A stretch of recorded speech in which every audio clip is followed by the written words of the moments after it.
Nah, tapi gara-gara itu akhirnya ketika kuliah ditanya mau matematika atau bahasa Inggris, sudah pasti saya akan pilih matematika. Karena nggak suka bahasa Inggris. Iya, karena kuliah itu saya rasa kita sudah jauh dari orang tua. Ya. Sudah tidak ada lagi yang suruh-suruh kita belajar. Ya. Oh. Iya kan, kita betul-betul independen.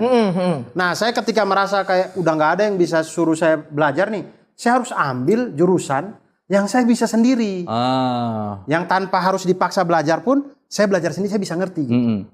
Kalau saya ngambil bahasa Inggris, mungkin semester 3 saya udah malas kuliah kali. Oke, menarik Akhirnya nih. saya ambil lah matematika itu. Ini dong Dur, pengen Menarik. tahu sebagai orang yang gak suka matematika, kenapa orang harus belajar matematika? Nah, matematika itu menurut saya, sebenarnya tidak harus orang belajar matematika. Ini yang menurut saya perlu ada perbaikan. Saya tidak tahu kalau sekarang ya, saya karena sudah tidak berkecimpung di sana. Tapi harusnya memang ada perbaikan di kurikulum kita. Matematika tuh sampai SMP aja cukup. Menurut saya. Sampai SMP aja cukup. SMA tuh udah minat bakat aja. Ada orang yang minat ya udah dia lanjutin. Tapi kalau enggak ya udah.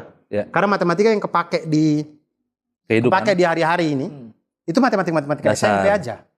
Matematika SMA ketika udah limit, logaritma, integral, diferensial, aljabar, persamaan kuadrat, itu orang mau belajar itu juga kalau dia nggak ngambil jurusan teknik atau dia kerjanya di kreatif, kerjanya kerjanya di akuntan atau apa gitu, kayaknya nggak kepake deh.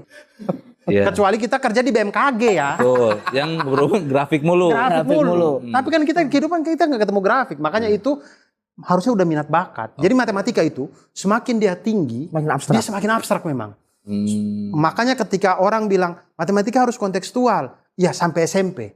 Tapi SMA sampai kuliah dikontekstualkan susah. Itu. Matematika semakin tinggi, udah gak ada praktikum. Adanya cuman kertas kosong, kita ngayal. Itulah yang membedakan ilmuwan matematika dan ilmuwan yang lain. Ilmuwan yang lain tuh butuh lab. Ilmuwan matematika enggak, dia cuman butuh meja, lampu belajar, udah dia ngayal di situ. Kayak kita ya suka ngayal ya? Iya. Kan Einstein dapat E sama dengan MC kuadrat dan segala macam, ngayal itu. Dia membayangkan, mengimajinasikan apa ya di kepala. Itu yang membedakan ilmuwan matematika dan ilmuwan yang lain. Jadi ilmuwan matematika itu emang dia bekerja dengan pikiran dia sendiri, ngebayangin gimana ya kalau waktu ini tidak konstan.